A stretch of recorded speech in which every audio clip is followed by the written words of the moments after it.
according to a standard year.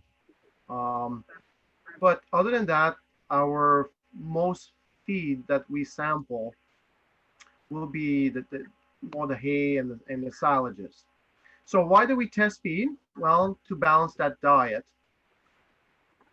or it could be a different. Maybe some of you are a custom work and you are producing hay to sell back to your neighbors or back on the industry. So to be able to establish a price of that hay that you guys are producing, you need the value of that hay to be able to compare with other stuff. And of course, the highest quality will have the highest price. For example, I've put as an indication here for a haylage or straw, if we put them back on the dry matter basis, they are averaging about 180 to $280 a ton. A ton of dry matter, so ton dry. Um, this summer, when we had a 4, 5, 6 week of drought, the price was closer to 280 and even higher because people were panicking a little bit, afraid that there won't be any available. Um, we had a good fall, so the amount of hay was better. Our shed was fuller, so the price went down a bit. But so availability will vary the price and also the quality of that hay. Corn silage for some of you who produce corn silage, the value is about 150 to $165 per ton of dry matter. If you're producing some for yourself and your neighbors, you can sell it, or if you're buying some from your neighbor, you can expect those numbers. And again, those are dollar per ton dry. So you establish the price as a dry feed, and then you calculate the moisture. You would need a forage sample to establish the moisture and the price. You can sell feed between neighbors and a, a good handshake, and you establish a price between the two of you, fine. But the buyer wants to buy the lowest and the seller wants to sell at the highest. So to have a fair price between those two, it's nice to know what's the industry and what that feed quality compared to the industry.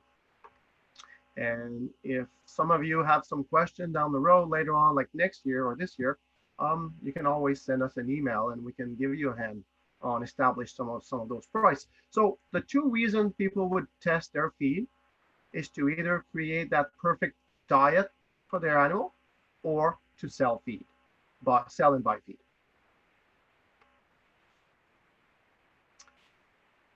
And what do we test? And why and what do we test? It will depend on the what type of feed you're trying to do. And I did a little resume of what you're trying to do. Grass hay would be low in protein most of the time, not that high in energy, but very high quality on the fiber. So a good grass hay, the animal will probably eat more than an alfalfa hay because it's kind of easier to digest, it's high in sugars, it's very high fiber digestibility, so it's a good product. The legumes are very popular mainly because it's a high protein feed. Example, the alfalfa, the clovers. So when I say a legume, I'm talking more like the white leaves product out there. Um, and they will be high in protein, but they will be lower in fiber digestibility. For example, a mature alfalfa, it's pretty coarse, and the animal will eat the leaves and leave most of those stem in the manger. Corn silage, for some of you that does corn silage, it's a very high energy feed. There's a lot of starch coming from the grains, but it's low in protein. All the small grain silages, like the barley silage, the oatlage, wheatlage, they are very good fiber quality because they are a grass feed.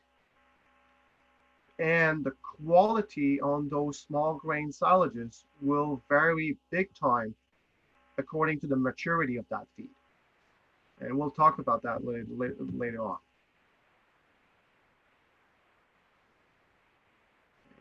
Give me a second. All right. So most of you, if I ask a question, most of you would produce what type of feed for your need at this moment? Are you buying in everything, or are you most of you producing your own feed? I produce my own feed. And which feed would that be? Baleage and pasture, like we use alfalfa hay and as baleage, and we also use we have like a dual purpose mix that we graze or make first cut silage off of. Yes. Good. Good. And is corn silage something popular or less? For me, I don't feed corn silage because I graze for 7 to 8 months of the year. Yes. But yes, I have fed corn silage in the past. It just I think you have to be a certain size of a farmer to justify corn silage. Exactly. And we'll talk about that. Thanks for that comment. So, should we test our forage? And when should we do those tests? Um, I'm going to say yes, of course. It's nice, especially if you want to balance those diets. You were talking about pasture, and pasture is very difficult to test, but there's some tests out there that is available. We call them scissor cuts. So you would go in your field, you would use the scissors or anything you can cut off, and you would do like spot checks, put that in a Ziploc bag, and send it to the lab, and that will give you an example of what your pasture looks like. For example, on the 15th of June versus the 15th of August. You can do different tests out there and balance your diet accordingly. So those are tests you can do, and we call it a fresh forage test or scissor cuts. So those are stuff that can do. Um, if you're going to sample a dry feed, for example, dry hay, dry corn, there's no perfect time to do those tests because the analysis of your feed will not change if you do it 5 days after your hay's done, or if it's going to be 2-3 months after your hay's done. So you can take your sample as soon as your dry hay is done and send it to the lab, or wait at fall time to collect all your different feed stuff and send it to the lab at the same time. It doesn't make a big difference on dry hay. But on fermented feed, all the silages, something that would change from green to brownish color, they should be tested after fermentation process. And that will be having a better understanding of that feed. Fermentation process is not, it's about 20 to 60 days. So if we don't want to wait because we want to feed that stuff right away, I would suggest taking a sample as close as you can to the day of harvest, and that will give you results until you want to be more precise after fermentation is completed. If you're on pasture during summer and you're doing wrap bales and you're not feeding the wrap bales right away, I would suggest to let it ferment and then take a sample more at fall time, and then the quality of your results will be more accurate for your nutritionist and yourself to know what feed you're working with. So just while you break there, Mario, there were several comments in the chat box Okay. From producers, many of them commenting that they produce their own hay, but they will buy in their grains or their feed rations. Yes. So the feed that you're purchasing, and I'll talk about that in a few slides, the feed that you're purchasing will have a tag, and a tag is usually expressed as minimum value that is inside your bag. And they are It's almost like the same tag you would get when you go to the grocery store to prove that this feed is certain quality. Um, and we'll get to that. So the dry hay can be sample as you harvest, or you can gather up the numbers.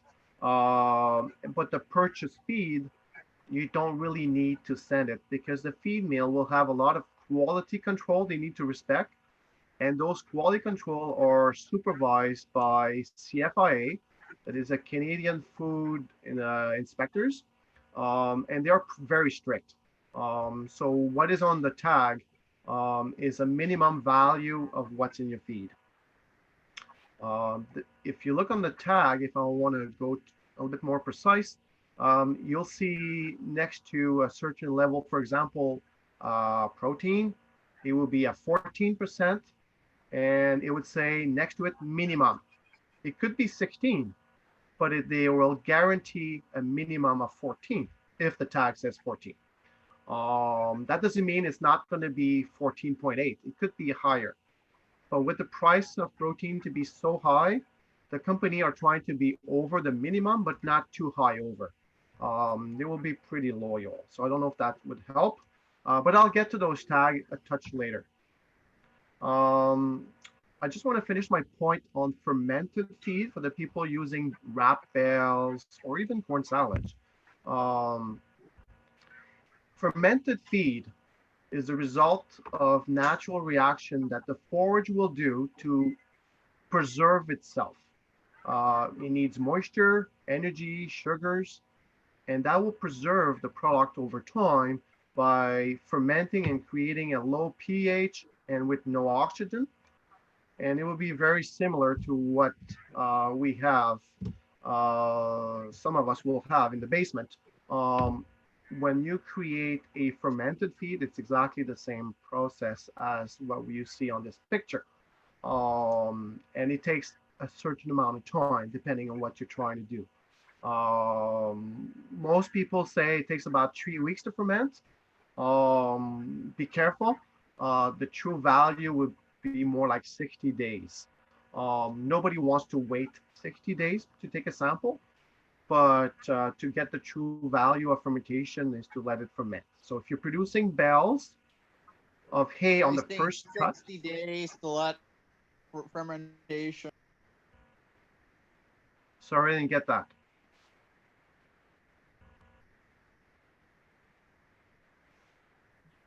Somebody have a question? Somebody Please asked a speak up. question, but I didn't get it. It was Matt. Can Matt type it into the chat? He's having trouble with communication, he said, his connection. Now, I don't see the chat bar line, so I'm assuming if somebody can let me know those questions. Talk to me, please, as I go. So maybe if you want to read those chat and questions and stop me anytime. I have a question. Yes, please. So we do all baleage, and one thing we'd like to do over the years is actually to make almost dry hay baleage, like in the 20-30%. Yes. They don't call that baleage. Some people say it's not really truly baleage, but it's really good sheep feed. Yes. Like what's happening with that fermenting? What's the difference? Because it's really good sheep feed. Yes. So, what makes you say it's good feed? Well, it's all the leaves are there, but it's not so wet that it's like a wet baleage, right? Like wet feed it's hard on keeping pens clean, and it's hauling a lot of moisture around. That's what I don't like about it. It's really sweet smelling feed, right? Yes. So there's a term in the industry we say it's caramelized. And when a feed to create a perfect fermentation, we need moisture. If there's not enough moisture, it will be very difficult to do that normal reaction of the yeast and the bugs will use all the sugar to try to create that fermentation, but it will be too much oxygen to take out of there. And that feed is trying to ferment, but it's not completed. And it's going to do more like a caramelized product. Or it feels like tobacco a little bit. And caramelized feed is from the word caramel in French, caramélisé. It's got a very sweet smell to it, and the animal really love it. Now, it's not because they love it that is actually very high quality. Um, when it caramelizes, there's some nutrient that is not that available to the animal. So they're going to eat a lot of that baleage, but you might be losing some of your nutrient value. For example, your on paper, your sample will say it's an 18% protein, but a portion of it could be caramelized and bind to the fiber that the animal cannot really use it. So your 18 is more a 15%. So that's the danger of not having enough fermented feed. You might have a very sweet feed that the quality is a little bit less. Now, if it's a compromise and you're okay with it, I don't mind. Just keep that in mind that when it caramelizes, you lose a little bit of nutrient value, but it makes a good feed. What's the minimum moisture level then? Like 50 is fine or what? Or you can go lower than that. I'm going to say probably 30% on those bales. And if it's going to be less than 20% moisture, it will not ferment. Okay. And I have another question. Yeah. Well, I just finished my talk before I forget. If you go dry hay, up to about 15%, you'll be okay. Between 15 and 20% moisture, you will need acid. The reason you need acid is because the hay will not preserve at 18, 19, 20% moisture. It's going to try to ferment, but it will not complete its fermentation because there's too much oxygen because it's too dry.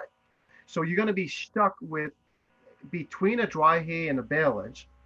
So that's why people are putting acid to take away the bad bugs that wants to live in there and multiply and create heat to a point that it could cause a fire. So they would put acid. But over 20% moisture, it takes tons of acid. So now we're into that, we're closer to fermentation profile. And on samples, I'm going to show later, you can ask for a fermentation profile of those bales to see if you have the proper acid and where's the pH to know how far you're into that process. So I'm going to say you need about 25 to 30% minimum moisture to have that effect that I see in the bottom here that is called fermentation. The other part to my question was the other spectrum, the opposite end would be we've done oats in the fall, and they've been so wet coming off that they actually just froze and never really fermented. Yeah. And you know, that's just the complete opposite. You're hauling a lot of water around and they really don't make silage. It's just frozen grass and baleage, right? That's right. That's right. So to create nice fermentation, I would say if you want to do bales, I would stay between a minimum of 30 and I would go to a maximum of 65% moisture. If you go over 65% moisture, it will ferment, but it will cause the wrong acid. If you ever heard of the word butyric acid, it's got, when you put your hand into a silage that is very wet, I call it the baby puke smell. And that's often butyric acid that was created by a very wet feed with different Clostridia. So the fermentation is gone bad. So to put the chance on your side, do it between 30 and 60, no more than 65. You'll have better luck in those range. Maybe at one point you did feed at 65, it created bad feed and you had the better luck with a drier feed. And that's often what we see in the industry.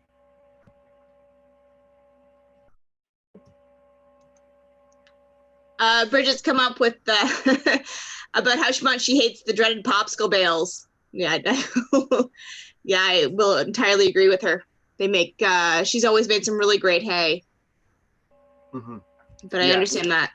I will say Yeah. that we're gonna have a little chat, Mario, later about proper canning procedures, because you've got a mix of things that can be water bath canned and pressure canned and not, that are not fermented. But we'll have a little chat about that later.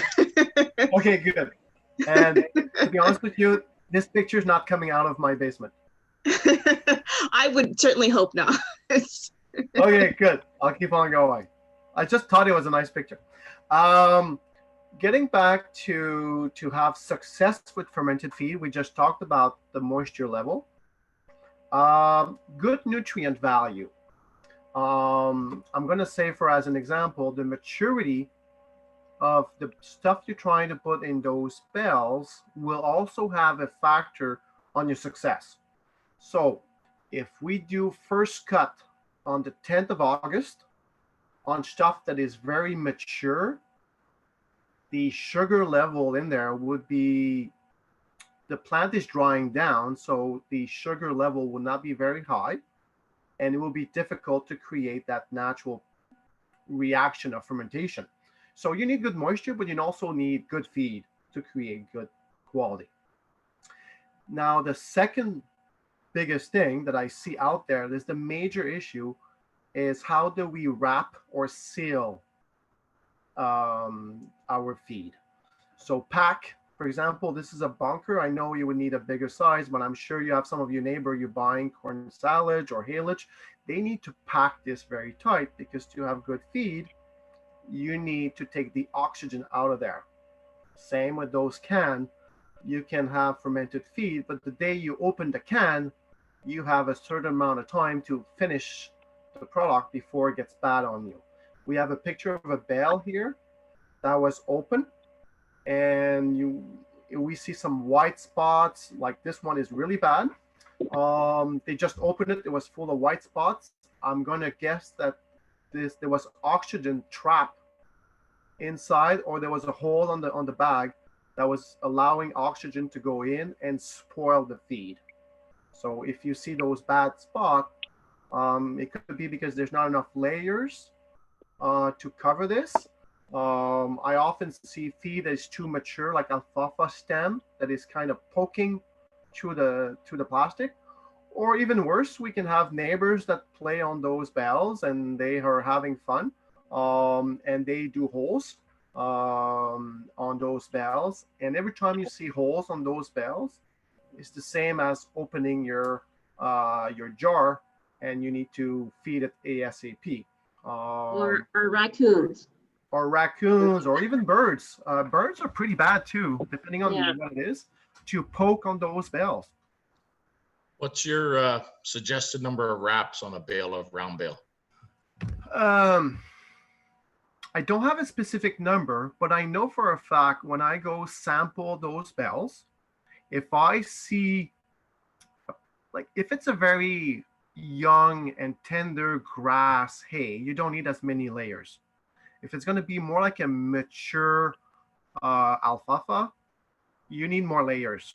I don't want to see stem poking through. So if you have something that is more mature, you will need more layers. I'm going to say wrap a bale or two and go have a look if you need an extra layer. You would go. When I go take some samples, I can see farms that they're trying to stretch their plastic, and portion of the bale will have like 2-3 layers, and then one portion of the bale I can see there was no overlap, and you can almost see the color or what's underneath. We should not be able to see that. The goal is to seal it. So you got to find a way to really cover this. So there's no magic number. If it's going to be if you're going to be mature, put an extra layer. That's what I was going to say. Like at plastic at $100, we spend a quarter a bale, right, for a 4.5 foot bale. But Yep. A nice gauge I usually have is I have a 50-60 horsepower loaders at each farm, and if I can barely tear the bale out without having to cut the plastic, right? You just want to be able Yes. to tear the plastic. I just want to be able to tear the plastic without having to cut it. If you can't tear it with the tractor, then I think I put too much on, but that's my opinion. Yes. Okay. So if you open the bales and they are beautiful and you don't see too much molds on it or wasted feed and it smells good, you did a good job. It's when you open your bales and you start to see a lot of damage and spoiled feed. It costs you anywhere between $200 and $300 a ton to do wrap bales. Might as well put an extra layer. Might as well finish the job right, and increase the value of your feed. And keep in mind, I'm going to talk about this at the end. The more you improve your forage quality, the less you'll need to purchase to have results of purchased feed. So I have a question about silage bunk there. I'm just new starting out this year, and I cash crop farmer too, so I decided to put up corn silage. Okay. And did a fairly good sized bunk and packed it well and everything, and it fermented properly, and I had it tested and good pH and all that. But my nutritionist has told me that he thinks I'm going to run into a pretty big problem, like you say, without being able to use enough of it fast enough, especially in the summer.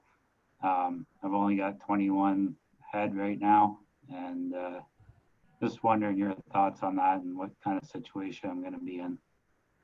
Yeah, so it's easy for me to say you should have done this, but one of the trick for the future is to invest into a good inoculant on the day you ensile that feed.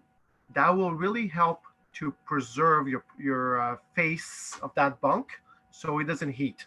Corn silage are the worst to heat in the summer because it's high in energy and the yeast really loves it. So to get some feed to start to spoil, you need a certain amount of temperature, like summer days. You need good moisture. You need good amount of energy for the bad bugs to have fun in there and multiply every day and create that heat. And when you touch your feed that is heating during the summer, it's yeast that they are using the energy out of that feed to multiply themselves. So somebody's using the energy and not your sheep's. So a good inoculant. Now that you have this bunk, I don't see a huge issue during winter time. Maybe find yourself, you're better off to sell some of that feed to a neighbor or approach someone if 2-3 farms could be on your bunker, and make sure you don't lose the face of it.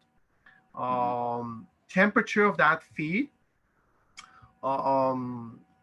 sorry, I'll use Fahrenheit, but temperature of that feed would be nice to stay not over 60-70 degrees Fahrenheit next summer.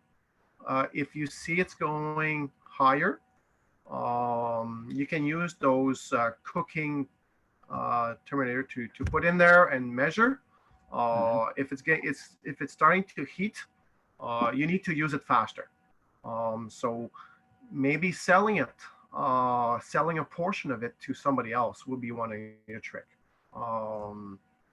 And the stuff that is bad would be probably the first 6 to 12 inches. So it's not like you're losing everything. You're just losing the face. If you can have a trick to use the face faster, behind that face, it will be good feed. Yeah, I'm trying to, again, what my nutritionist suggested was to just cut a trough out all the way to the back and then move over to the next piece kind of thing. And that might work, but it's not a good situation anyhow. Yeah, you can try to recover it, but it's the same thing as when you're opening that jar of cucumbers. After it's open, you need to eat it inside a certain amount of time. If not, you'll lose the product. So our jar, after it's open, we break the seal. Even if you put the cover back on and put it in the fridge, it's too late. The oxygen is back into it. So the protection will last only so long. So you'll need to eat that jar really fast. So it's the same thing with your corn silage. Even if you try to retarp it, put some weight on it, oxygen is into it. So you'll need to find a way to feed it faster. So I have to agree with him, but there's some trick out there. If if you're having issues selling some of that feed, I can guarantee you some of your neighbors are probably looking for feed by next spring, and they'll be happy to help yourself with that situation. Yeah. Okay, thanks. I just want to say that Bridget absolutely agreed and said the same thing. You just have to watch for listeriosis. I know that can be pretty deadly and cheap, especially. You want to keep eating. If you've got cows, you should eat at least the first foot of your open surface every day, which I agree with Ron. Within a foot to 6 inches is a good way to go. And she says yes, and agrees with everything else. I don't want to drag everyone too off. Go ahead, Mario. Yeah, I was going to say, if you do buy feed, now we were talking about this producer who has his own and he might be selling some to a neighbor. But if you're traveling down the road, I invite you to look at those bunker of your neighbors or whoever you're driving to and see the quality of the face of that bunker. Some it's going to look like a wall, especially those TMR mixer that will have a self-loading device, and it will cut the face and it will look like a straight wall. If I'd be buying corn silage, I'd be buying corn silage out of that customer. The quality would be the highest. The one that you go in there and you see tons of loose product in front of the bunk, I'd stay away or be careful with those bunkers because it's starting to spoil even before you bring it to your barn. So keep an eye open. I have a quick question. Yep. So we feed a lot of wrap bales, and we have to move those wrap bales almost 50 kilometers multiple times a year. Like, we try to move them when we make them on the field, but it doesn't always happen. Is winter the best time to move them, or what should we be watching out for? I don't think timing is the biggest issue compared to being gentle. So if you have a device on your loader to treat those bales without poking the plastic, I don't see an issue no matter the time. Now, to spoil feed, we need a combination of oxygen and temperature. You can have bales that they are poked in January at -20. The shelf life will be longer. But the same bale that you poke in July will give you headache faster. But the number one problem is poking the plastic, is breaking the seal. So if you're moving bales and in your case, you're moving a lot of bales, I would suggest to make sure the person you load has a very gentle device to not break the seal. And when you arrive at your home, to find a way to unload those bales without touching or without breaking the seal. If you can't, make sure you load them on the wagon without damaging them. And at the farm, you leave them on the wagon and you kind of poke in the bale as you feed. And that way you have the minimum spoilage. But the key here is not the temperature, is to not break the seal. Great, thank you. Okay, good. Thanks for those questions. All right, this picture is pretty bad and pretty big, but I just want to let you know, it all depends, sampling, feed, or the results of your analysis will reflect how you took that sample. So on this huge bunk that is a mess, I'm sure you can take 10 different samples and you'll have 10 different results. So sampling is a key. And don't take one sample. If you're doing a sample yourself, or if you're hiring somebody to do so, make sure they poke at different spots. especially those ag bag machine. Um, if you go check one of those ag bag, you'll notice that the stuff on the side and on the top will not be as packed as much and compared to the center. And often on the side, it will not be packed. And depending on how dry, especially on corn silage, you can notice more leaves on the sides than in the center and have more grains in the center than in the side. So if I take a sample in the center versus just one sample on the side, I could have two different results out of the same field from the same crop. So I invite to really do a blend. And if it's baleage, don't be afraid to do more than one spot. Do as many as you can, but keep in mind you need to reseal those bales. When I take samples, I always ask the farmer which end they will start to feed that big pile. And I'm trying to take samples at the start, knowing they're going to use those bales faster than poking and putting tape. The risk that the tape will fall off with the snow or with the rain. I'm trying to poke the kind of the 10, 15 bales that's more at the beginning of the big pile instead of and if they want to sample the end of the pile, might as well go later on when they're closer to the end of the pile. It doesn't take that long to get the result. Might as well do a second one if and not poke and not break the seal as much as you can, but try to be representative where you're going to take those samples. Now, lab. There's different labs out there. Maybe you've seen a fistulated cow before. If you never saw a fistulated cow, it's actually a hole that's got an access to the rumen. What you see in here, there's a plug. Usually the plug is out. And this is rumen fluid. And the lab, and this is mainly used in research. They would take a sample, they will put it in a special bag, and they will open the seal, the plug. They will drop in the rumen directly and put the seal back and go get the sample on the next day, and they will analyze. Most of the time, those, if you heard the word in situ, in sacco, in vitro, in vivo, those are all terms to represent those two. In vitro is the same thing, but they do it in the lab instead of doing it on a cow. They take this rumen fluid and they bring it back to a lab and they test the feed inside this. As you can see or imagine, this is a high cost sample and it's mainly done for research. Most of your feed will not end up there. Some are getting carried away and do send it up there. If you're willing to wait a long time and spend a lot of time to know exactly what you hate, you can. I don't recommend this, but it's out there. Most of your feed that you buy from, they did some of those fancy tests at one point. Wet chemistry is also very popular. It's very accurate for the energy and the minerals.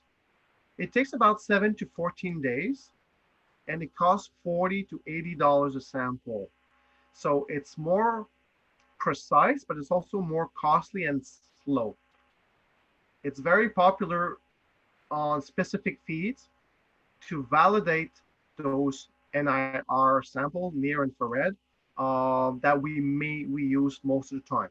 Now, again, if you're buying a 14% from the store, local co-op or local store, a lot of their quality control will be done wet chemistry because it's more accurate for minerals and energy. But on the farm standpoint, it's almost too slow, too expensive to use. So I use most of my lab. I send it for NIR, for near infrared. And near infrared is a lot of equations to reflect all those fancy lab out there. It's the most popular in near infrared, is the most popular technique we use in the feed industry because it's fast. It takes about 48 hours to get the results. It's low cost, well, lower than the others, between $20 and $40 a sample. And we can really, the uncommon feed, hay, haylage, corn salad, straw, the results are very accurate. I would not use this type of lab on very specific or uncommon feeds. For example, lately I've been using a lot of corn stalks or switchgrass, those type of feed. Because the lab don't have a huge data bank to represent that feed, it's almost like they're having tough time to know how to reflect, how to read it. So the results will come strange, but that will be on only on common feeds. This is what I suggest to your group. Near infrared, don't need to spend more money than that, and expect anywhere between $20 and $40 a sample. Some feed company, if you buy the feed out of them, they will give you a discount on those samples, but that's what it's costing. You mentioned corn stalks there. I saw, I don't know where, it's social media somewhere. I saw somebody egg bagged up corn stalks after taking cob meal off. Yes. Is that a good practice or a common practice? Like, I've never heard of it other than this year. Corn stalks, personally, I would use it as a dry feed, not a fermented feed, because it will be too dry by the time you put this in an ag bag and try to hope for fermentation. The quality of the energy will be too low. Corn stalks, in my case, it's very popular to replace wheat straw, either for bedding or for feeding. And I've been pushing some of my farms to harvest their corn stalks, especially when we are short of wheat straw. And for dry cows or other purpose, it works actually pretty good. It's very dusty depending how you harvest this. We seems to collect too much dirt. So it's a very dusty product. I recommend to use it as a dry feed, not fermented feed. Probably best suited in a situation for a TMR feeding where you can, as you say, use it as a substitute, add some dry matter into a ration. But it would not be very palatable, I wouldn't think, on its own. You'd be surprised when people are bedding this, especially at first. I'm going to talk more on my own experience with dairy cows. You'd be surprised how they do end up not eating everything, but eating some of it. They do like it. Same with wheat straw. People think that wheat straw is just a filler. Wheat straw, chopped wheat straw, the animals don't mind it. We just don't want to feed too much of it because we're going to plug them. But they don't mind that much the taste of it. Now, if you're going to feed this as a filler for your animals that you're afraid they're going to put too much weight after their lactation or something, corn stalks is good to dilute your feed, but yes, it needs to be chopped. If not, they'll just push it on the side and they decide if they want to eat it or not. So they got to be chopped. Yep. Sorry, somebody asked a question. Is corn stalks usually a spring harvested thing or what? Like, because this fall, yes, I understand we had a great fall for making dry, corn stalks baled, but yeah, like usually when we take corn off here in Bruce County up here, we're lucky to get it off between snow, right? Mm-hmm. Now, on my customers, I do recommend to harvest this in spring, because the number one purpose that I use it for is to the dry cow diets, and I'm trying to have a feed with the minimum amount of minerals in it. I'm looking for a filler that doesn't bring any energy or minerals to kind of damage what I'm trying to get. For example, potassium. I don't want to have too much potassium, and a feed like corn stalks that the rain and especially the snow will wash away most of the minerals by springtime. So when you harvest this feed, it's almost a zero value feed. And it helps my case to dilute whatever salages they got on the farm. So I'm more common in harvesting. Now this fall, I've seen some farm harvesting corn stalks. Um, they thought it was dry, but when they start to feed it, there was mold in it. If there's mold, it was because it was higher than 15% moisture for the mold to start to grow in there. So even if they thought it would be dry, it was not that dry. So be careful with stuff that is harvested at fall time. Sorry to interrupt there again, Mario. Just a question or a comment in the chat box from Liz and Matthew Flegel. They commented that 100% of their used diet is grazed corn stover this month. That's what they're eating out there grazing. Thank you for that comment. Any issues or concerns about spilled corn? Is that something you routinely go through and make sure that's cleaned up before the ewes get in there? Okay, I'll start with your first question with the corn stover, and I want to make sure I understand well. A corn stover, are we talking about we harvest the field for corn, either grain corn or corn silage, and then we let the animals go eat the leftovers? Is that what we're talking about? Yes, that would be the situation. Okay, the nutrition value is not the greatest because the bottom of the corn silage would be very high in lignin, very woody. Corn silage is about 10 to 15 feet high, so the bottom of the plant is almost like wood. So nutrition value it will be the lowest portion of the plant. So sending animals in there, they will pick at it.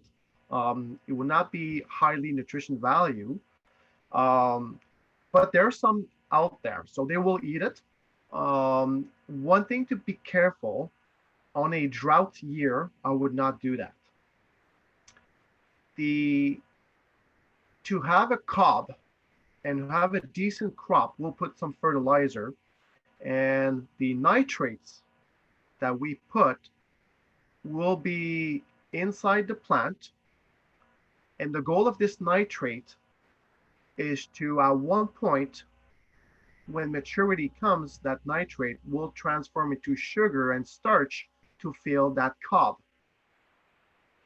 If we have a year that the plant did not produce a cob, those nitrate was not utilized to produce a cob. So if you harvest this corn silage, the nitrate level will be very high at the bottom of that.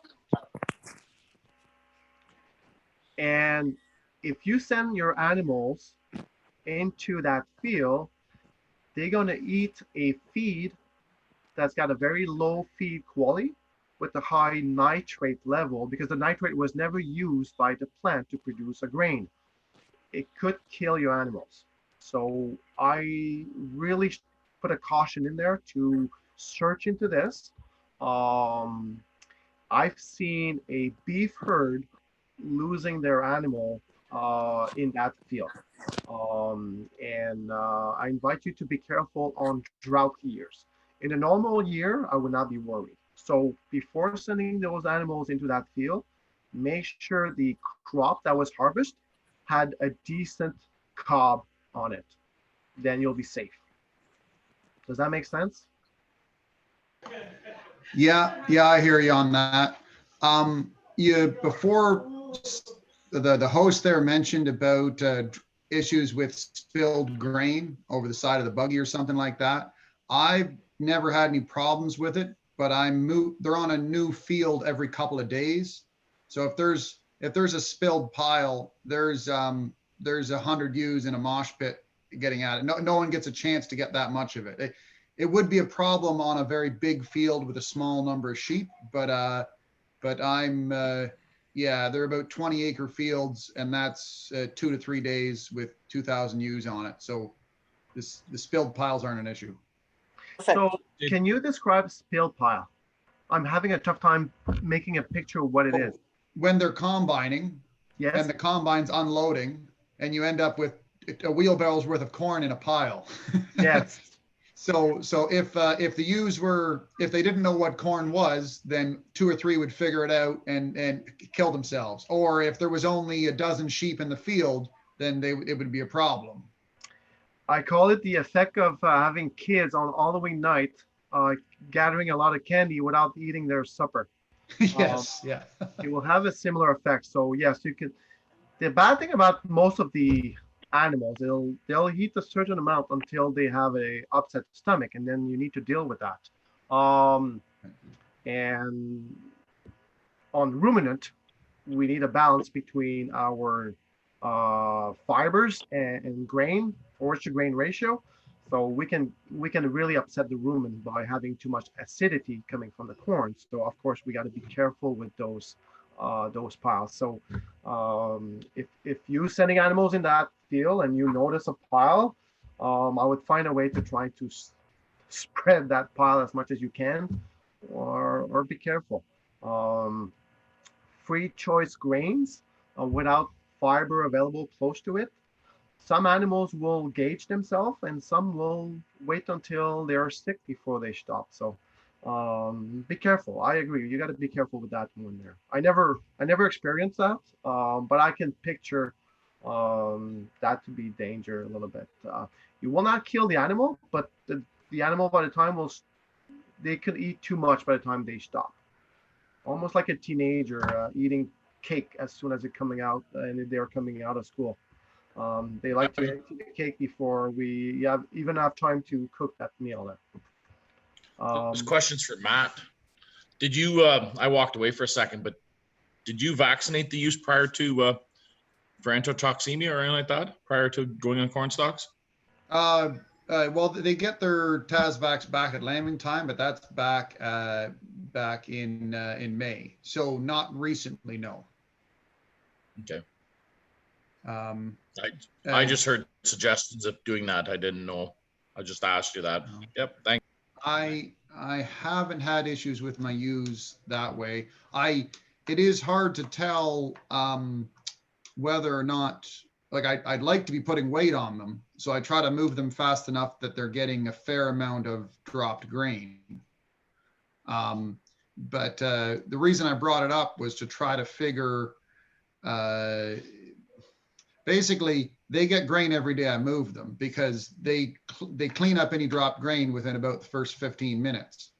So whether or not moving them, getting grain once every 4 days, whether that's even effective or whether that needs to be kind of every other day was what I was hoping to find out. But as far as the enterotoxemia, I don't believe I've had any issues with it grazing corn stalks, corn stover. You're reminding me on herds that I deal with, that they send their animal in May to pasture, and they're having a tough time because the cow, when they're in pasture, first of all, they missed it. Second is it's very sluggish, young quality, high quality pasture feed, and they eat a lot of it. And then they will have almost upset stomach. So my recommendation to them is always safer to send them outside on a full stomach. Sending animals to pasture on the first day that you open it in May on an empty stomach is almost a no-no. Because then, of course, those animals will not control themselves. Same with us. You skip lunch and you come at supper time and, well, we'll go into that bowl of chip or something very quick because we are so hungry.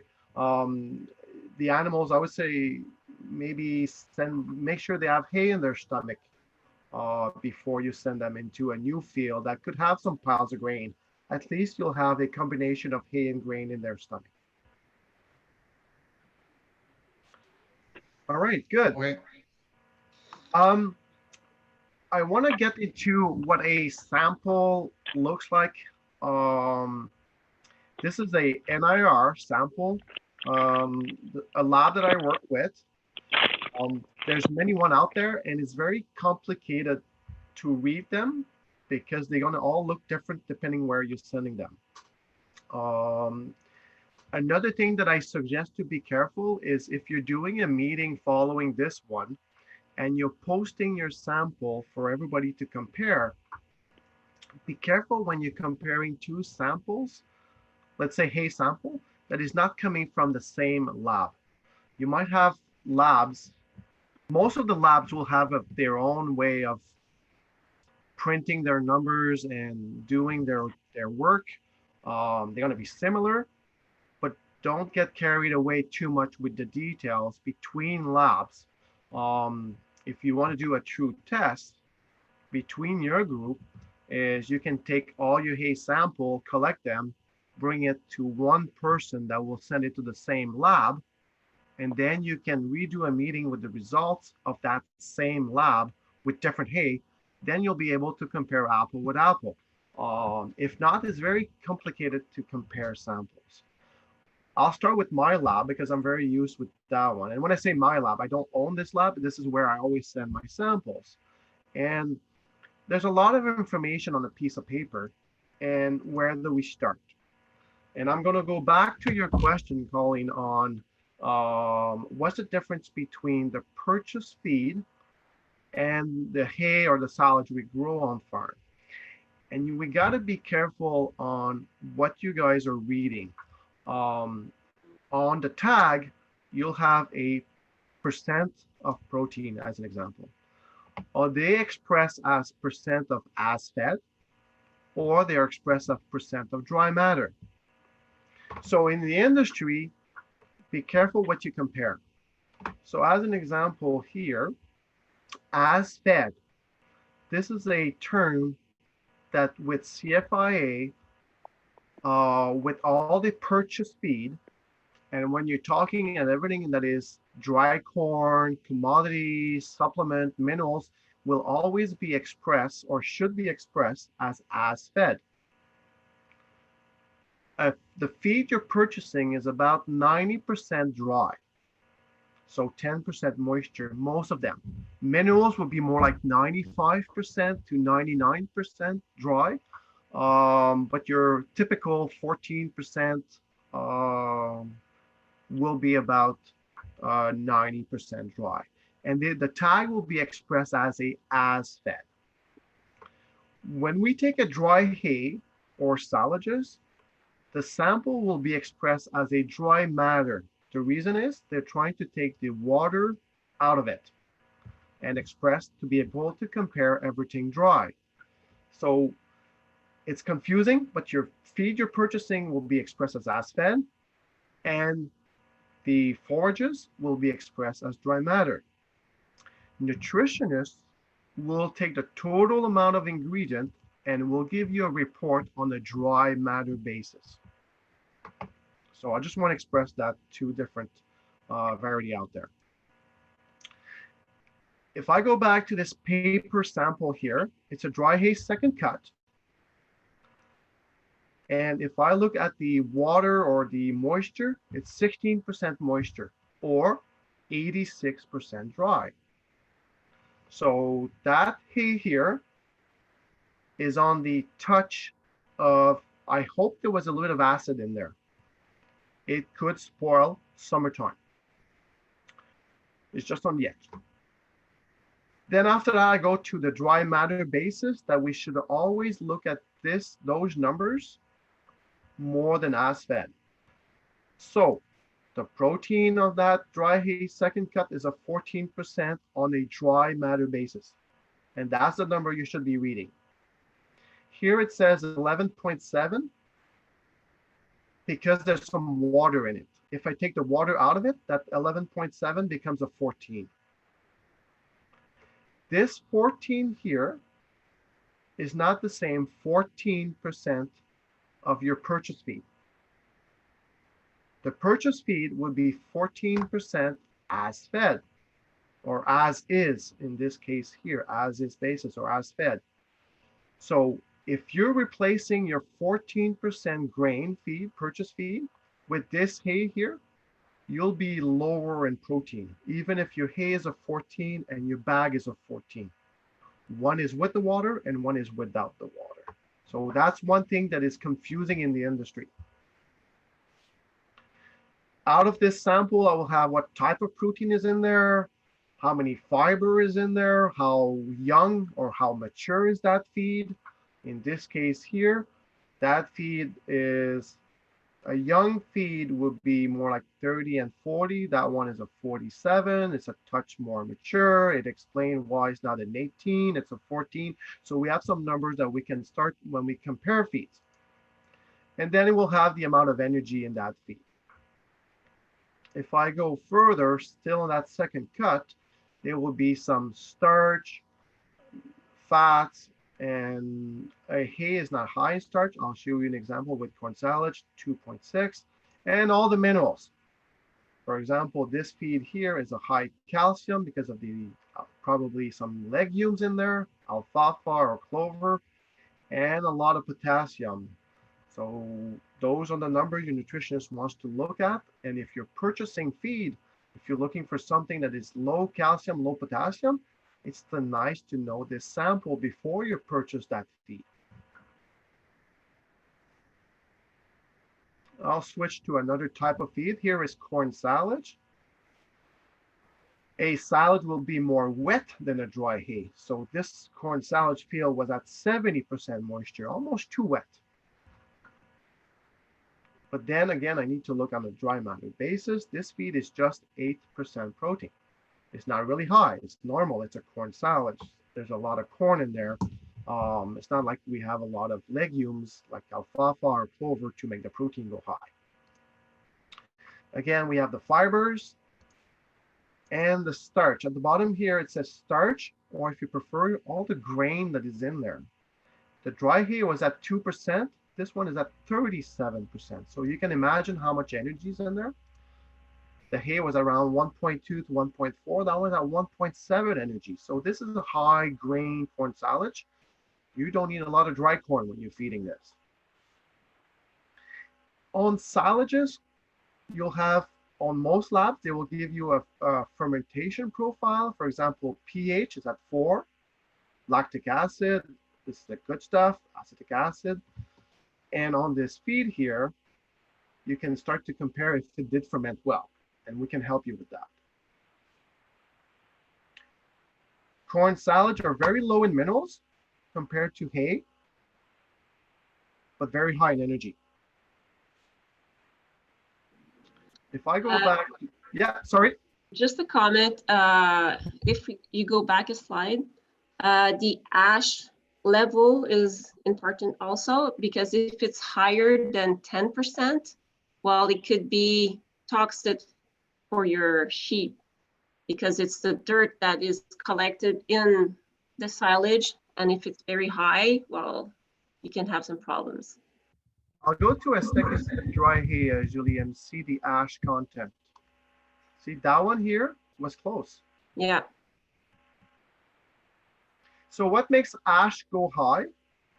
It could be a few things. I'm going to say dirt, like Julie says. If you're taking tree rows and using a rake and putting them into one, and you're very aggressively, you can bring dirt into your feed, and then you will bale that dirt. That dirt will be collected and be called ash. And what Julie is talking about is it will be some bad mold, yeast, and bad Clostridia that could end up into your bale and damage your quality of your feed. So good point, Julie. It's nice to know the ash content.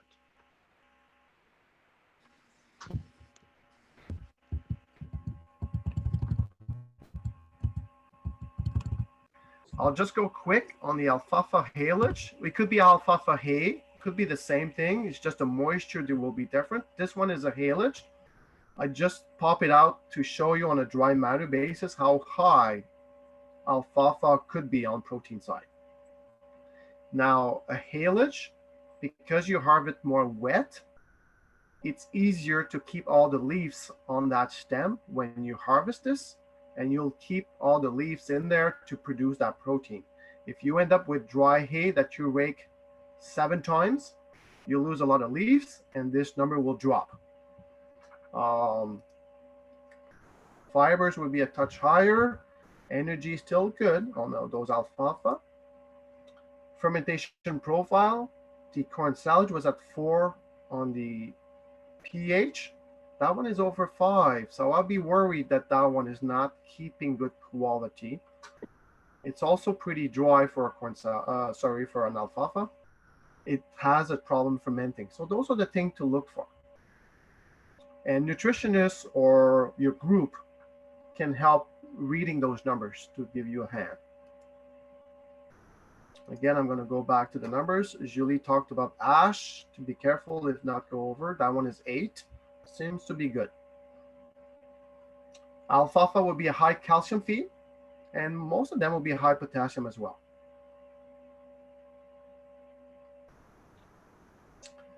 Corn silage was 37% starch. This alfalfa, even if it was done good quality and young, it's just 1% starch. So it's not the same in energy than corn silage, but it will be very high in protein. Most farms on the dairy side with dairy cows, they like to do a blend between those alfalfa haylage and corn silage to try to have the best of both worlds. All right, I'm going to jump into a lactation program. If we're targeting 2 kilo dry matter intake at 15% protein, 165 megacal, will it make a difference at the end if I'm using a dry hay at 13%, 14% with 1.28, or if I'm going to use a dry hay at 8% protein? So I create a little table here with a typical, a feed program that I use as an example. But one is balanced with 8% hay, and the other one at 14% hay, 13% protein. Both programs will be hay-free choice with a restricted amount of corn silage. If I'm using 1.3 kilos in this diet here, I can drop this corn down with a higher quality hay because I'm going to get more protein, more energy. I don't need as much corn to meet the same specs. It's going to be the same with the protein you're buying. If you're buying a complete feed, it's probably a combination of those two together. Well, you can do the math. It's going to use less. Minerals will be similar, but your cost per head per day of your purchase feed, I did a quick math, there's a saving here. If they're eating less grains and more forages, I calculate into the total feed cost, but still it will be a lower cost having a higher quality feed to feed than purchasing more grains. It doesn't seem like much, $1.05 versus 91. So that's what? That's 14 cents. Well, 14 times that's per day times the amount of animal you got. So you can do the math per month, how much it represent. You were talking earlier about, should I put an extra layer of plastic? Should I cut earlier? It's pretty hard to replace good quality forages. I often say I sell feed for a living, but there's nothing I can sell that will replace a good forage. So depending on the type of animal you're trying to produce, especially lactation use, it's good to have good quality feed. So to increase those forage quality, you need a good identification of those, what's in your field. Are you having a grass hay? You have a legume? Is it a mix? So, and also you need to know what's the stage of maturity. Is it boot stage? What's the percentage of flowers in there before I cut? If it's corn silage, what's the milk line? And that will help you to know when to cut to get that higher quality feed. The grasses will grow very fast. So by the time they start in spring, they will grow very fast, and it could be as simple as or as fast as between June 1st to June 15 before it heads out. The later you cut, the more mature it will come. Yeah, you're going to get a bit more volume, but you're going to lose a lot of quality. The goal is to try to find the perfect date where to cut it. And it would be probably on those grasses before, as soon as the head starts to come out, to a portion of the flower, but not too much. I put a picture here on this is a wheat. If you're doing wheat silages, you can feel the head. I don't know if you can see well on this picture, but the head is coming out. And with your hands, you can touch to see where this is about, and you want to cut as it's coming out to get high quality. Now, if we wait until the head is all out, now it's going to do like this picture. It's going to get to maturity very fast, and you're going to end up with straw. The quality will go down. So the goal is to know when to cut, and it's not easy. And there's a compromise between quality and volume. The legumes, the clovers or the alfalfa, often we go with how many flowers is in there. As you can see, it's more mature on this picture. I kind of guess those pictures, they would represent what kind of date there are. But if you're cutting on the 1st of June, it's almost immature. If you're cutting on the 12th of June, it will be a percentage of flower depending on the season. And if you're cutting on the 25th of June, you're starting to have more and more flowers. Depending on the quality and the volume, you'll have more volume this on between those dates, but you'll have less quality because it's more mature. The goal again is to achieve when to cut according to your goals. So Mario, just a comment on kind of stage of production. So, you know, sheep obviously in lactation, yes, like dairy cows, and we do have some dairy sheep producers on the call here. Obviously, you want to save your high protein feed for them in lactation. yes. But we do have sheep that you're going to be feeding that are kind of different in other stages. And so can you give some advice there in terms of managing cutting times and ensuring that you've got sufficient and adequate supplies for the various stages of production? Yes. So I'm glad you're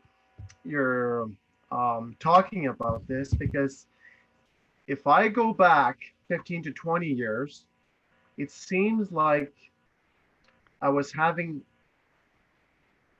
bad feed that I need to find a spot to place it on the farm.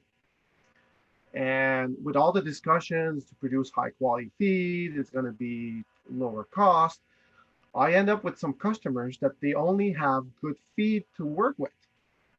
It's perfect for the lactation cows. It's perfect for the lactation ewes. But what about our other animals who don't require as much energy? And you'd be surprised how I'm stuck on some farms because I only have big bunks of good, excellent rocket fuel feed to work with. And that's how I start feeding wheat straw or corn stalks to those high quality feed to dilute them according to which animal I'm trying to feed. A few years ago, I was asked to go be a judge on a forage day. And they were putting some bales for me to judge, and they were asking my opinion on which hay is the best. And of course, I got to be a pain in the butt telling them, well, it depends. It depends who it goes for. But that's not what they were looking for. They were looking for the highest alfalfa hay that would be ranking number 1. I disagree. Yes, for lactation use, but not for the one that they are dry. So the perfect hay is according to the type of an animal you're trying to feed and their stage of lactation. I totally agree with you. Now, one thing that I can add to your comment is it's easier to add fiber than it is to take it out. For example, it's easier to add a little bit of dry hay mature to a very good quality of bales that is done on the younger side but it's very difficult to take some fiber away out of your bales that was done too late. I don't know if that makes sense. Does, for sure. So for thinking about various stages of production, our lactation ewes should be getting the highest protein. What about young animals? Young growing lambs? Now, I'm gonna say keep the highest quality for your very, let's say, young animals. And usually those animals, when they become pregnant in their stage of growth, it's easier to put weight on those animals after they are pregnant. So if I have two types of bales, I have a highest quality and I have a lower quality. I would keep my highest quality to my lactation ewes and your young stock. And as they are pregnant, probably a combination of both. And as they are getting easy to get fat on, I would take away the highest quality and leave them on the lower quality feed. The problem is there's some animals, if you give them a lower quality feed, you might not want the energy out of that feed, but you still need a certain amount of protein in there to assure their growth, assure their digestibility of the forages. So the compromise when you're giving them a lower quality feed, it will give less energy, but it also give less protein. In that case, you may be better off to give a low quality hay to lower the energy and balance the protein with a purchase feed, for example, soya.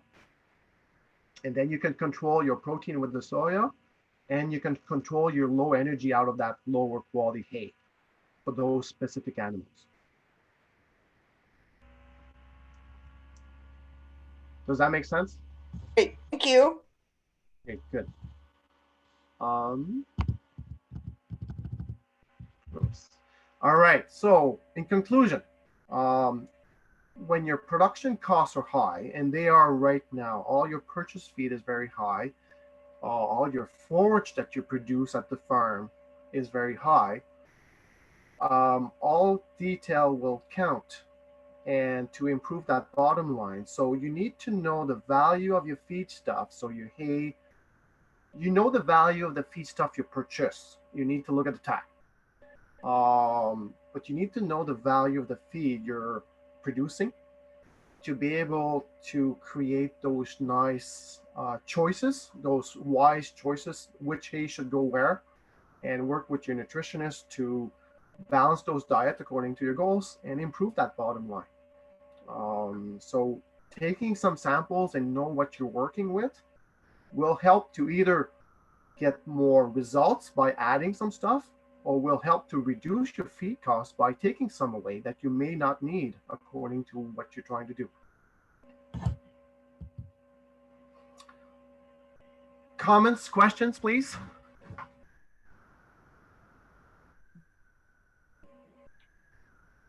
Okay, unmute your mics, folks, and ask Mario questions. He's given us a lot to think about here tonight. Maybe too much of your time, sorry. No, it's been wonderful. You can always put them in the chat box too if you're not ready to unmute.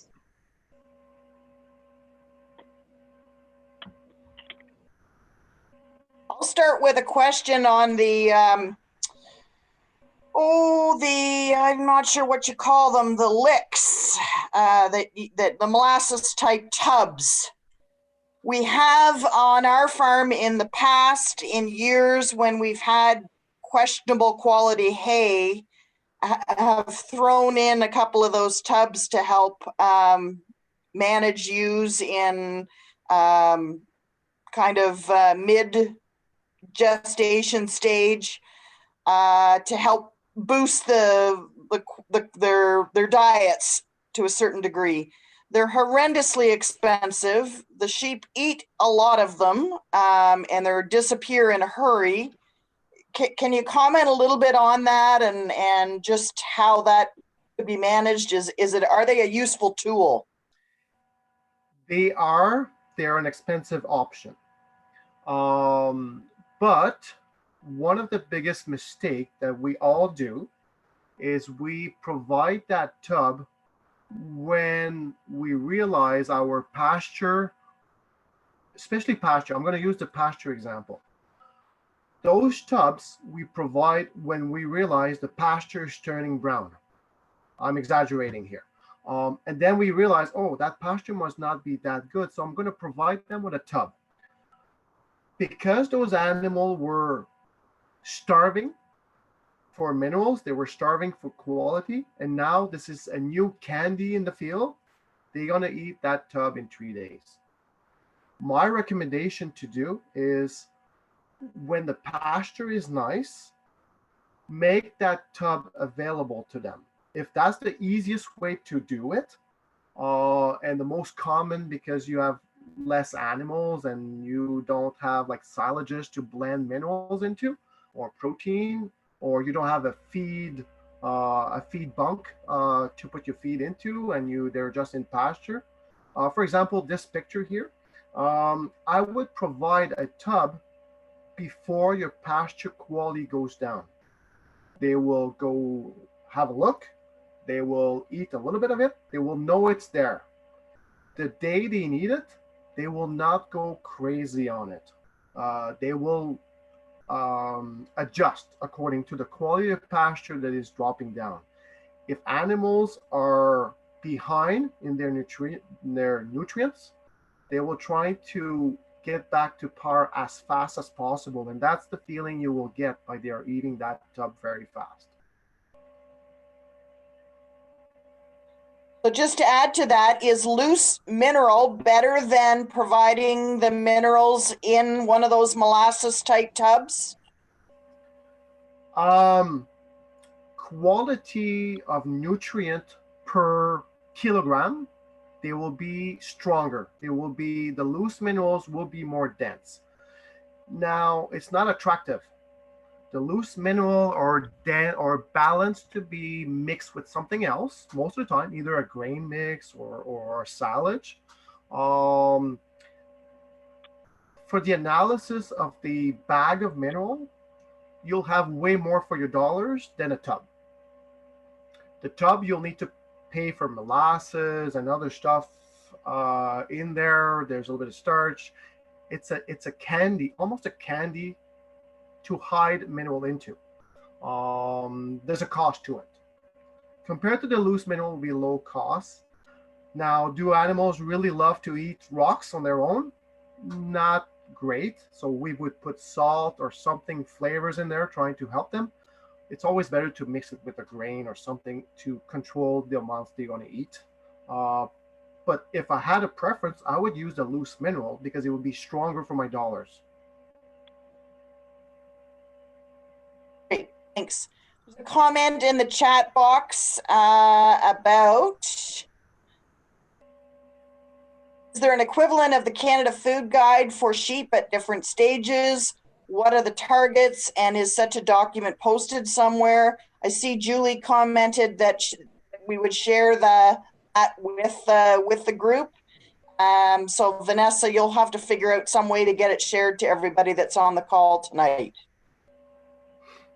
Yeah, there's Julie would be more than me on this topic, but yes, there's a lot of information out there on our team. We also have a team of nutritionists and research firm that is helping us to give you advice to balance those diets according to their stage of growth or their stage of lactation. So there's a lot of number out there. Let's maybe follow up with some information or specific questions, and we'll help you with that. Perfect. There's another question in the chat. Are there certain percentages of protein and minerals for different kinds of production? For instance, do milk sheep need more or less than those raised for meat? What about sheep raised for wool? Are there different needs? So all those production, it doesn't matter if it's a sheep, a goat, a cow, they will all have research that is done to have guidelines to follow. And I often give the example, I don't eat that much during a day because I don't work very hard. I do a lot of computer, I do a lot of traveling, I don't work hard physically. I'm not going to eat as much as somebody that is physically working hard, either in construction or something. Those people, they can eat a lot because they burn off a lot of energy. If I eat the same as them, I'll be pretty fat. Um, so, same thing with your animals. The harder they work, the more energy and protein they deserve to be able to produce. I don't care if it's milk or if it's wool. I don't know what it is. An animal that is growing is like our teenager. The fridge is always empty. How come they're not fat? They deserve the energy. So an animal is working hard, needs more energy, needs more nutrient, needs more protein. And there's some guideline, like we said, that Julie can help you guys on, depending what it is. We'll help you to the guidelines out. There's some out there that will help you. But for sure, if they're working hard, they need more.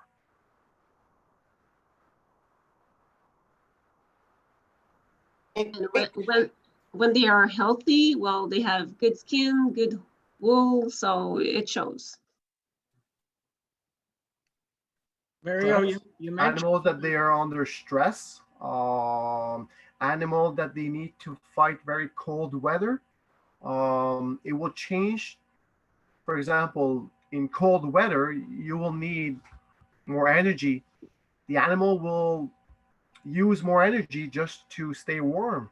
So your requirements will not be the same summer and winter time, depending where the barn is.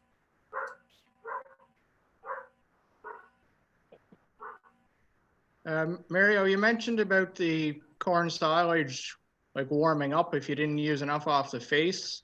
Is there a challenge with the wrap bales if if they're not eaten for 3 or 4 days and they start to get a little warmer? Is that a concern? Yes, it is. Same as your corn silage. The corn silage is the worst because the amount of energy is in there. So it's a fun place for the bad bugs to go multiply themselves in there and eat up the energy. But baleage also contains sugars and energy and moisture. So if the temperature is there, they will start to spoil. I invite you to use that device to measure temperature. Putting your hand into your silage to know if it's heating is very difficult during summertime. So know the temperature of that feed. Will give you a good advice. So now most of the baleage, when you break the seal, I would recommend if you can try to feed that into between 2 and 3 days max. If not, the third day will have less energy, less quality, and will start to create a smell than your first day. If this is an issue, don't be afraid to do smaller bales. You don't need to bring the baler to the maximum. Of course, you're going to be saving on wrapping if you do big bales. But if you have a smaller herd, you don't need to use those 700 kilo bales. You can make smaller bales that fit better your needs, and you'll lose less of the good nutrient. What I hate the most out of my job is farmers are spending tons of money to produce good quality feed, but their storage facility will destroy it. And the way we use it up will destroy all the good effort you're trying to do to produce those high quality feed. So if you produce high quality feed, I'd like to have it in the bunk as much as you can for your animal to benefit out of it. So bales will spoil.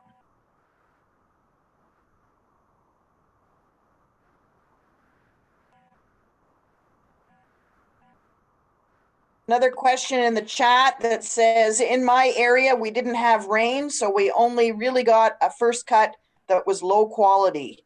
So I'm going through whole corn to try to keep weight on my sheep. Any suggestions other than buying in some good quality hay? I would look into when you're buying feed, you need to buy energy and protein. What is expensive is when you're trying to buy a feed that's got both. What about if we find a neighbor that's got corn silage.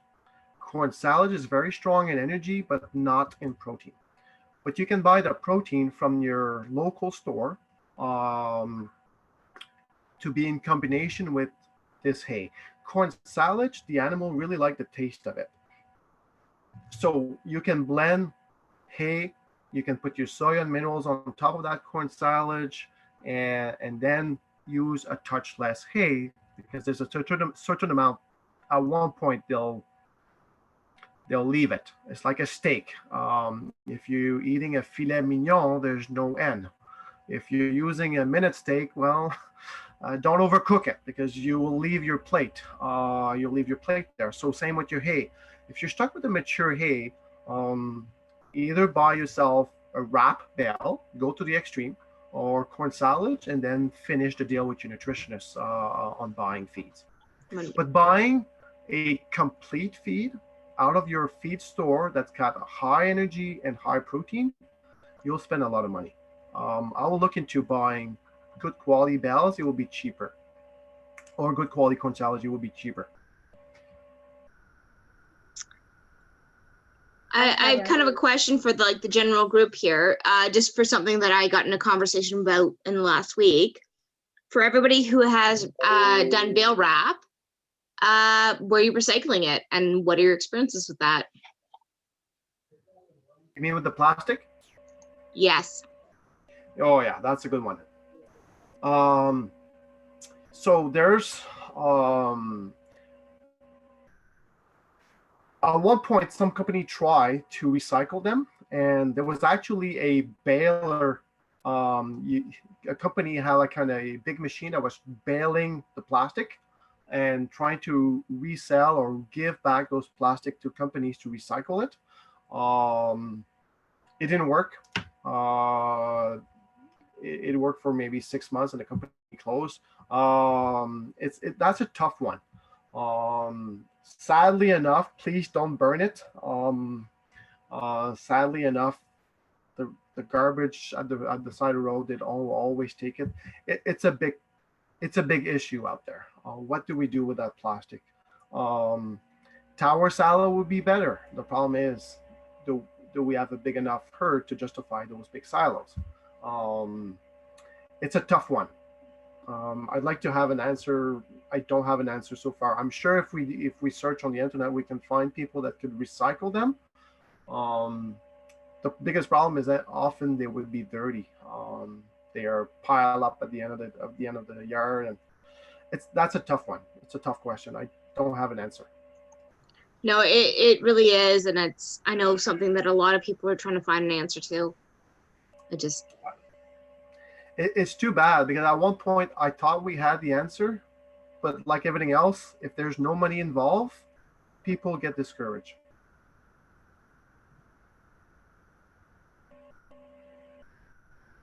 I have a quick question. So we, much like the other commenter, we had no rain for a month, and we didn't get enough hay, so we had to buy hay. And I was buying hay using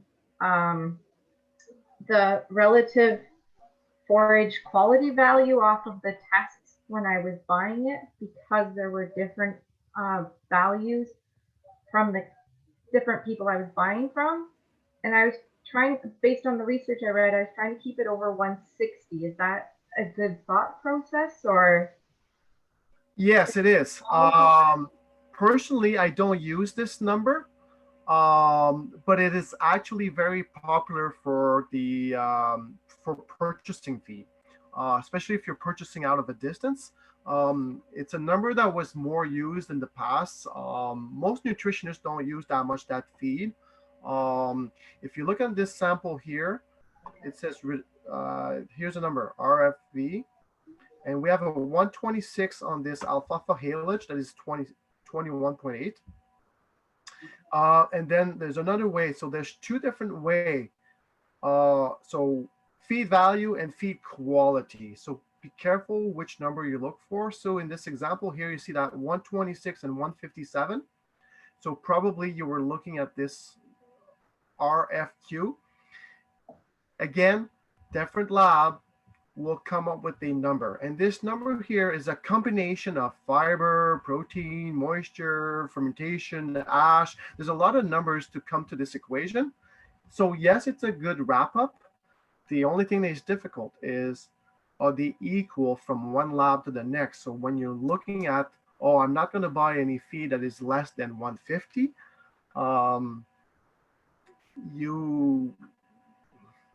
it depends which lab you work with. And make sure you're comparing apple with apple. In this case here, there's two different ones. But it is a common procedure and a good thing to do. But I would, if you're not sure, if you're working with a nutritionist or where you buy your bags of feed, if you're not sure and you're buying some hay, ask for a sample and share that paper number more than just feed value. And then you can have more complete numbers and start to do combinations. We got full tests on everything, but the deal was I was having to buy it in advance. Yep. There wasn't enough, and it was coming from Southern Ontario. And so the deal with the farmer was that as long as it tested RFQ higher than 160, I didn't care which field it came from. And then once it arrived, I got final tests per load so that now I know what each stack is worth. But I needed to do something because some of the loads we bought were not good. So. Mm-hmm. Yeah. And if I go back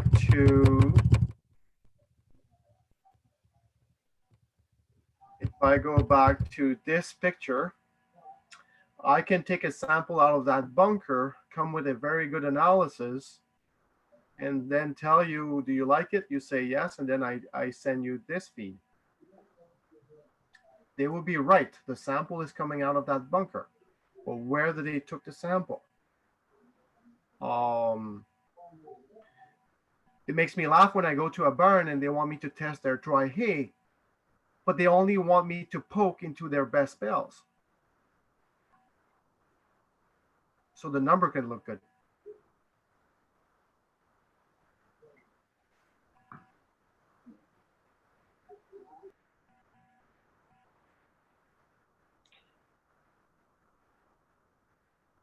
Mario, you mentioned about working with a nutritionist, and I would venture to guess that there are very few strictly sheep nutritionists across the province, let alone across the country.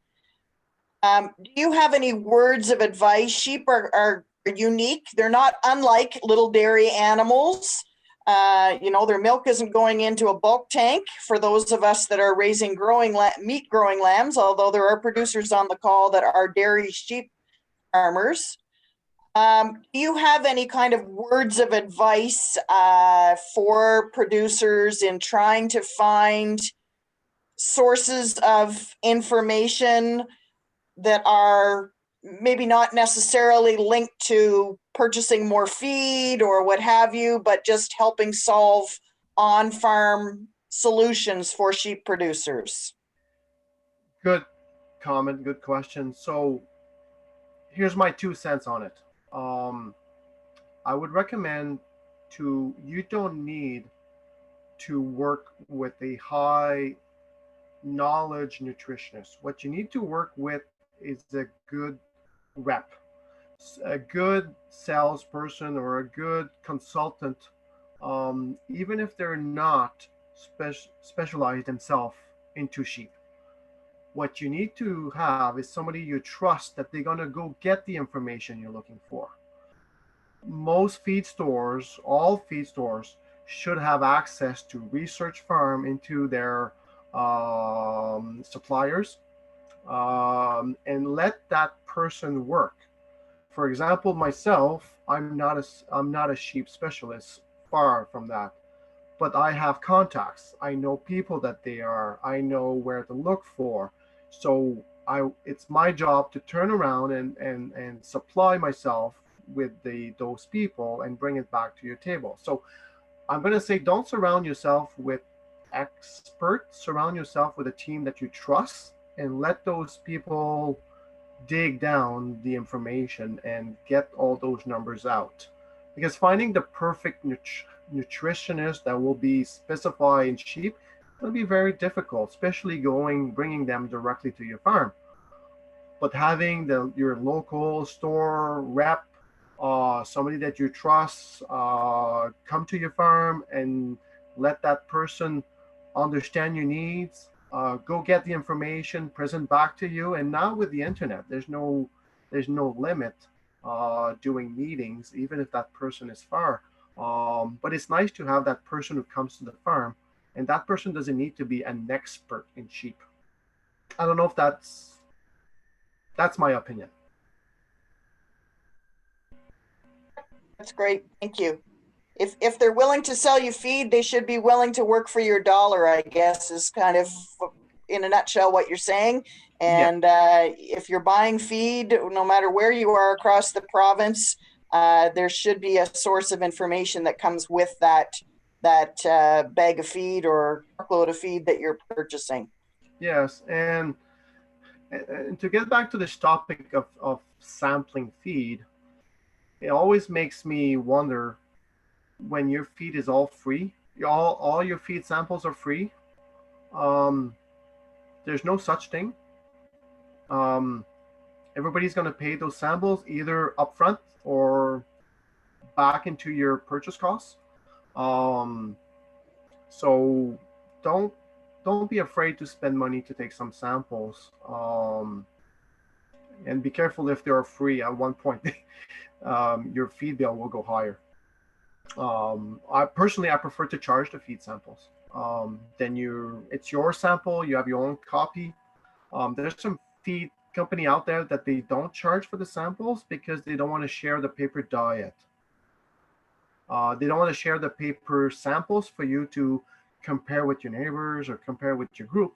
So I prefer to pay for the sample, and it's my sample.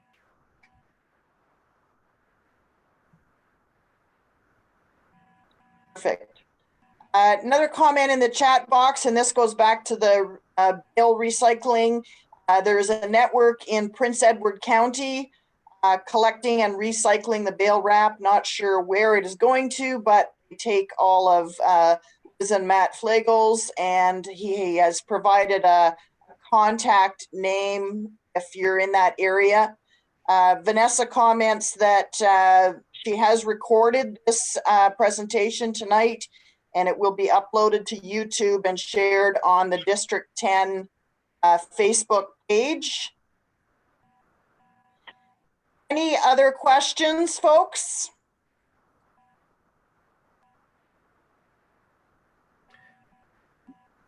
There was a comment.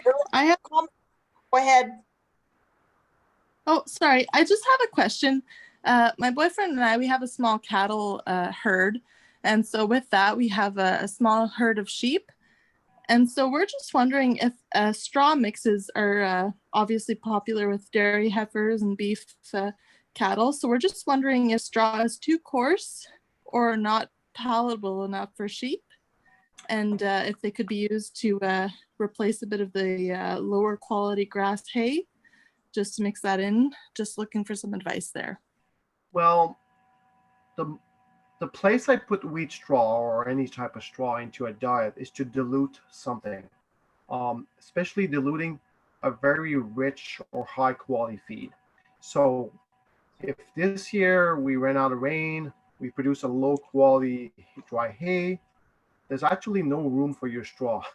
You don't need to dilute something that is low quality. So the straw, yes, they like the taste of it, especially if it's chopped. It's a good feed to dilute another high quality feed. So be careful you feed a lot of straw, but then you need to turn around and buy a lot of corn and soya because the feed value of your straw is very low. But if you're starting, for example, with a high quality alfalfa wrap bale and you want to dilute the quality of it for an animal that's not working hard, and doing it so with straw, sure, go for it. But be careful what you dilute. So don't use a low quality hay and dilute that with straw. You'll either lose performance or you'll buy a lot of feed, commercial feed. What's corn distillers like this year? Is it turning out to be a better crop than last year, or cost effective? First of all, the availability and cost was really high lately on corn distillers. So on my side, it came more out than in. Not because of quality, because of feed value and for its cost, return over feed. It's actually a high feed cost for the value of it. There's other years they're willing to give it away, so it's a good commodity to blend it to. So far, the quality this year is better than last year for vomitoxins. But distillers, it's a feed that I always like to give blend with something else. It's not a feed that I like to give it as my only source of protein. First of all, it's just 21-24% protein depending on the season, 26 maybe. So you need a lot when you're trying to improve an 8% protein hay. I'm not a huge fan of using it to do everything. I like to blend it with the soya, canola, or something else to improve the quality of it. And dilute the effect if there's any toxins in there. And there's also a lot of fat into those products, more than the soya and canola. Just so you know, Mario, there's a fair number of sheep producers that are using distillers as a lamb starter. Okay.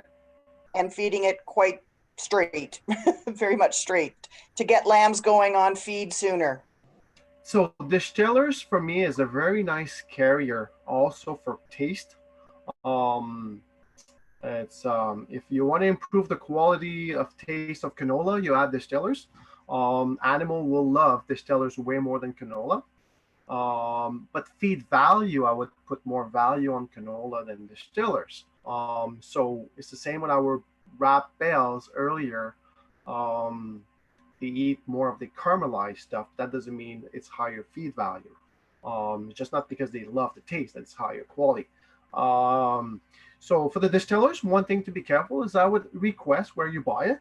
Once in a while, ask for a toxin test and make sure you don't feed those very young animal that they're not that strong with their immune system a feed that can contain toxin that could affect their growth, it could affect their repro, whatever.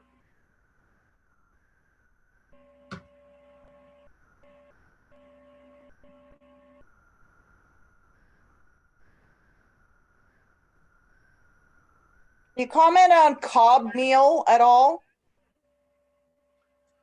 I don't work with cob meal as much as I used to, but I can see there's the cob meal advantage. It allows you to feed a higher amount without exceeding the total amount of starch. You'll have a lot of fiber that is stuck inside this meal coming from the cob itself. In the dairy cows industry, it's a feed that is less popular. It takes too much space. But in a bunk or a bigger ag bag, it allows you to feed that face faster, because instead of feeding a 1.2 kilos, you'll be feeding almost 3 kilos or 2.5 kilos, depending on the moisture. It allows you to feed that face faster. So it could end up to be not a bad choice on a smaller herd. Plus, that fiber takes a lot of space. It's avoiding to feed a lot of dry hay. But to increase the density of a low quality dry hay, you need a lot of cob meal to do it compared to dry corn.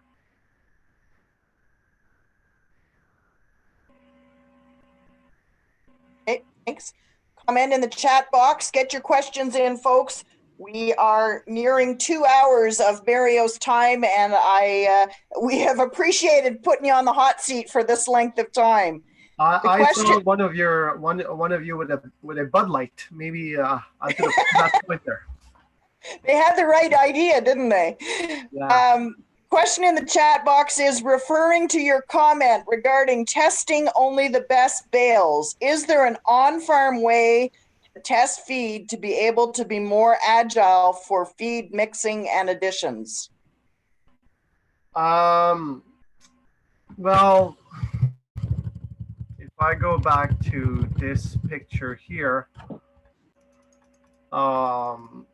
for any hay or silages, I would recommend to take many different spots, and that will have a better average. Often I would end up doing some sample. If I want to be lazy, I would take that one bale that is open, that is already in the barn, and take all of my samples. But is it accurate to rely on the results of that one bale? If you keep in mind our fields, especially doing bales, baleage are the worst to be inconsistent between bales. If you think about your field, that at one portion of the field it's pure alfalfa, then it gets into a grass, and then it gets to winter kill, and then it gets back to pure alfalfa. Those bales will vary a lot between those bales, and then you will stack those bales all in one big pile. I'm supposed to take a 1 to 2 pound sample to represent your 20-acre field and tell you that this field is an 18% protein. You'll have mistakes. The more poking in different bales in different spots will help you to do an average. It will never be rocket science. It will give you a guideline that this field is around a 17% protein. It will never be rocket science compared to your purchase feed that they do quality control. Your baleage will give you a guideline that it's around that number. I know it's not the perfect answer, but that's what's going on out there. And if you have a lot of yo-yo, it could be because your bales are not the same from one to the next. So how a one paper diet solve everything, it's going to be very difficult. But it gives your nutritionist at least a ballpark figure. You're dealing with this type of feed. So I have a question on that. If we're hauling in baleage, I have my own wrapper type thing. We had talked already before about sampling as you know, straight off the field. For getting a broader sample, like we've always thought about, you know, having a bucket, and every time you hop off the tractor, you jam it in 2 or 3 bales and you take a sample, right? That's a very good way to get a broad sample. But so if you have that broad sample and then you have a fermented sample of a few bales, can that tell you enough or not? Or Yeah. It's going to tell me enough. It's more than book value. But the sample will only as accurate of your sample is going to be taking. What could be done before you wrap the bales, if you have a field that's got a lot of winter kill, maybe before you wrap them, as you're gathering them up, if you can do 2 piles, you can end up with bales that is got more alfalfa than the others. And then, because after they're wrapped, it's pretty difficult to know which bale is which. It's almost like a surprise every morning that you open one bale. If you can get it up. Another mistake that we do is we do many fields. We do a big pile and we forget where we put our alfalfa and where we put the grass. So have a spray can or something on your tractor to identify those piles and keep the good stuff to your good production animal and the lower quality to other animals. But it's pretty tough after you finish your season and you have a huge pile of bales and we don't know which is which. So those are the mistakes we see out there. Yeah. I was going to comment on that. We have, 1,200-1,500 bales every year wrapped up. And we started actually livestock tag markers with us in the tractor. And then when we finish a row, we can actually write a description of the day it was cut, what the field, where it came from, number of bales in the row. And by doing it with a livestock tag marker, we can actually write an essay on it and not take up much space. And that's, you know, it's one thing to spray something on an A, a B or something, but yeah, that's just something we do. I agree. I totally agree. And when you do a lot of baleage and you do a lot of sampling, it comes to a point you don't need to send everything to the lab. You have a pretty good feeling by looking at the feed, looking at the touching it, that, oh, this is like a 16%, or no, this is like a 8 to 10% protein hay. So you can almost do your own sampling and results and write it on your plastic. Now, if you want to be more precise, you can do a spot check here and there. But I agree. The more you identify your bales, the more accurate you will be on making that carrot cake recipe I'm talking about, and more consistent.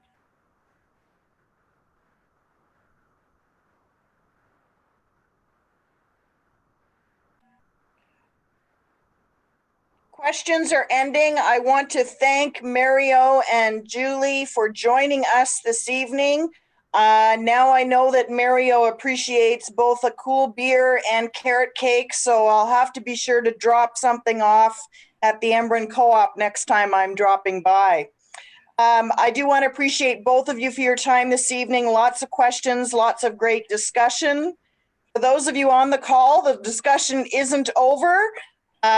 You can stay on and introduce yourself, just have an informal chat. But I did want to let Mario and Julie know that we do appreciate their participation tonight.